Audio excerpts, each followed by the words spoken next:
Hello दोस्तों, मैं हूं महावीर जैन और आज हम बात करने वाले हैं पी फाइजर लिमिटेड के बारे में।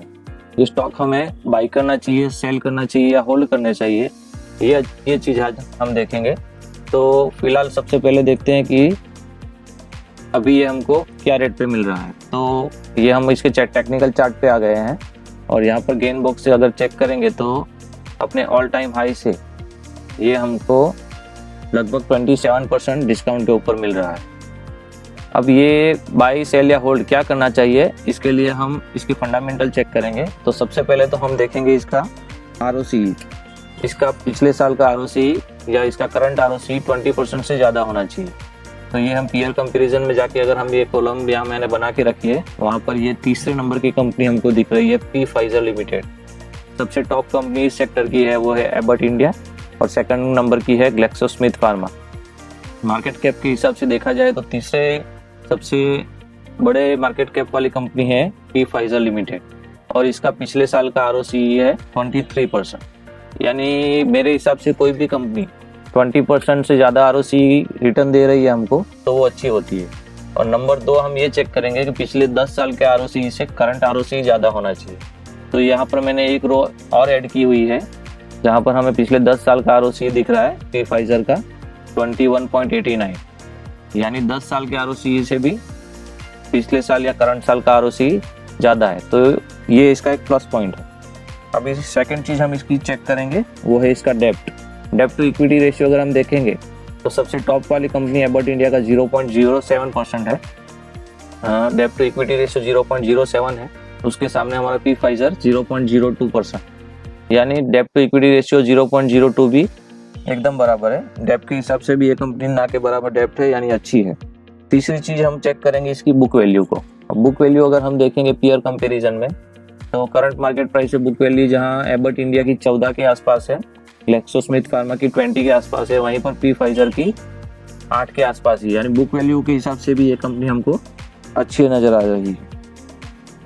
अब हम इसमें चेक करेंगे इसका सेल्स ग्रोथ, पिछले साल का सेल्स ग्रोथ क्या है और करंट का क्या है और पिछले 3 साल का क्या है। तो यहाँ लास्ट में मैंने पिछले 3 साल का सेल्स ग्रोथ बताया हुआ है। तो पी फाइजर का पिछले 3 साल का एवरेज सेल्स ग्रोथ वो 4.38% है। वहीं पर करंट सेल्स ग्रोथ देखे तो लगभग 17% के आसपास, यानी सेल्स के हिसाब से भी ये कंपनी मेरे को अच्छी लग रही है।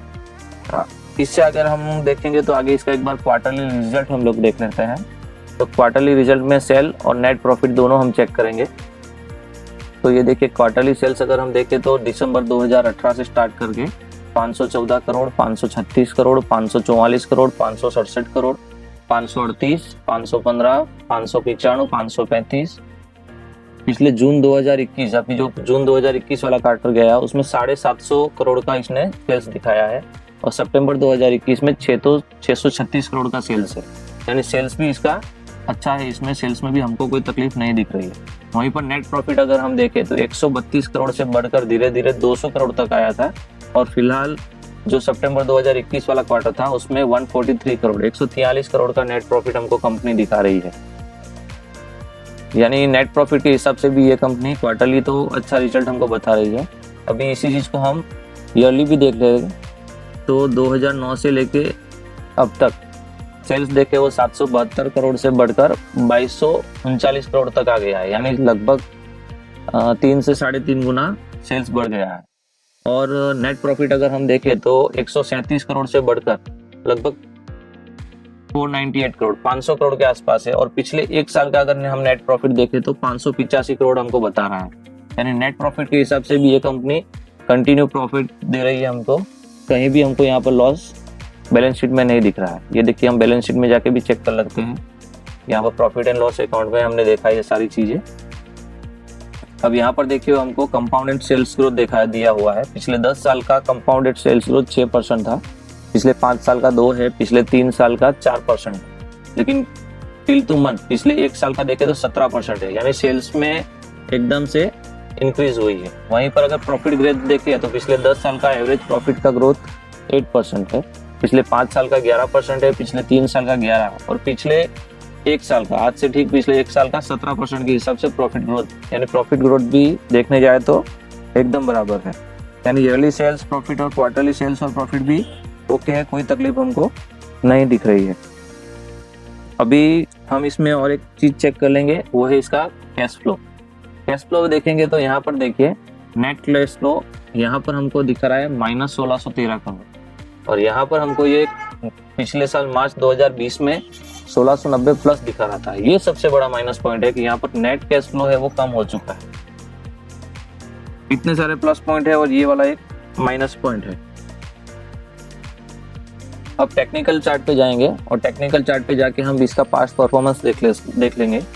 तो ये देखिए मैंने डेली चार्ट इसका खोल दिया है और ये पिछले एक साल का चार्ट हमको दिख रहा है। तो पिछले एक साल में अगर हम देखें तो कोई खास कंपनी ने प्रॉफिट हमको नहीं दिया है और यहाँ पर हमको लॉस बता रही है कंपनी, क्योंकि यहाँ पर करेक्शन जोन में है। लेकिन अगर यहाँ से अगर हम इसको इसके ऑल टाइम हाई के ऊपर लेके जाए तो कंपनी ने हमको प्रॉफिट भी दिखाया था, ऐसा नहीं है। यहाँ पर देखिए इसका एक साल पहले जो ओपनिंग प्राइस था वो 4600 के आसपास था और उसके बाद इसने 6100 के आसपास अपना हाई बनाया था, यानी प्रॉफिट यहाँ पर दिया था। लेकिन एक साल का परफॉर्मेंस देखें तो हमको यहाँ पर लॉस दिख रहा है। लेकिन अब हम इसी चीज को पिछले 5 साल का देखेंगे तो पता चलेगा कि लॉन्ग टर्म में ये कंपनी ने कैसा परफॉर्मेंस दिया है। तो अभी चल रहा है 2022, यानी हम 2017 तक का इसका पिछला रिकॉर्ड देखेंगे। तो यहाँ पर हमको दिख रहा है ये 2019 आ गया और ये 2017 में अगर हम देखें तो यहाँ पर ये 2017 यहाँ से स्टार्ट हो रहा है। यहाँ पर इसका रेट चल रहा था 1700 से 1800 के बीच में और ये अपने 200 DMA से नीचे ही ट्रेड कर रहा था। तो यहाँ से अगर हम अब गेन बॉक्स लेके चेक करेंगे तो यहाँ से लेके इसके ऑल टाइम हाई तक अगर हम देखेंगे तो कंपनी ने 240% का रिटर्न हमको दिया है। 5 साल में 240% रिटर्न अच्छी बात है, ऐसी कोई खराब बात नहीं है। वहीं पर अगर हम इसको थोड़ा सा नीचे ले जाके देखेंगे तो इसके करंट प्राइस के हिसाब से अगर हम इसको मल लगा देंगे तो भी ये 148% का रिटर्न पिछले 5 साल में हमको दे रही है।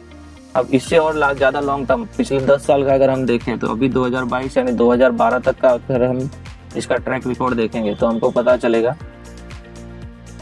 ये देखिए मैं चार्ट को और थोड़ा बड़ा कर देता हूँ। तो 2012 से हमारे पास, तो 2012 में ये कंपनी 1200 रुपये के आसपास ट्रेड कर रही थी। तो 2012 से लेके अभी तक 10 साल के अंदर अगर करंट मार्केट प्राइस के हिसाब से अगर हम देखें तो 262% का गेन हमको दिखा रही है। और इसी चीज़ को अगर हम ऑल टाइम हाई के पास लेके चले जाएंगे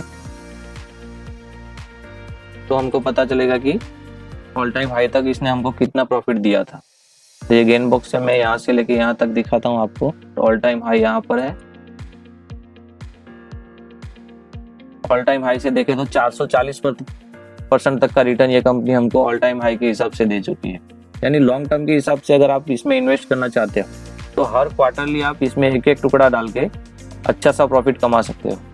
मेरा पर्सनल व्यू अभी इस स्टॉक के अंदर ये है कि आप अपने, क्योंकि ये 50,000 करोड़ से कम की कंपनी है, तो आप अपने टोटल पोर्टफोलियो का ओनली 3% इस स्टॉक के अंदर लगाएं और आपका जो भी टोटल इन्वेस्टमेंट इस स्टॉक के अंदर लगने वाला हो उसके 4 टुकड़े कर ले।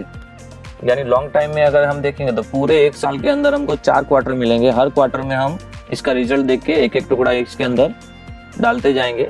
और जब भी पिछला ट्रैक रिकॉर्ड देखे तो देखेंगे जब भी इसने अपना 200 DMA क्रॉस किया था उसके बाद वापस चलकर ये ऊपर ही आ गई है। ये देखिए यहाँ से 200 DMA ऊपर गया है, यहाँ से 200 DMA वापस इसने नीचे तोड़ा था, वापस ये ऊपर चली गई। लेकिन पिछले 10 साल में इसका ग्राफ देखो तो ऊपर की तरफ ही जा रहा है। यानी लॉन्ग टर्म इन्वेस्टमेंट के हिसाब से कंपनी एकदम ओके है, कोई तकलीफ नहीं है। हमें इसमें इन्वेस्ट तभी करना है जब ये हमको 200 DMA से नीचे मिलेगी। तो फिलहाल ये हमको 200 DMA से काफ़ी नीचे मिल रही है, तो इन्वेस्टमेंट करने का ये सबसे सही वक्त है।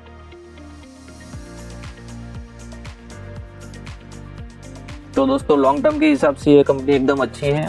अगर आपको और कुछ क्वेरी हो तो आप मेरे को कमेंट बॉक्स के अंदर बता सकते हैं। अगर आपको वीडियो अच्छा लगा हो तो प्लीज़ लाइक कीजिएगा, शेयर कीजिएगा और सब्सक्राइब करना मत भूलिएगा। Thank you so much.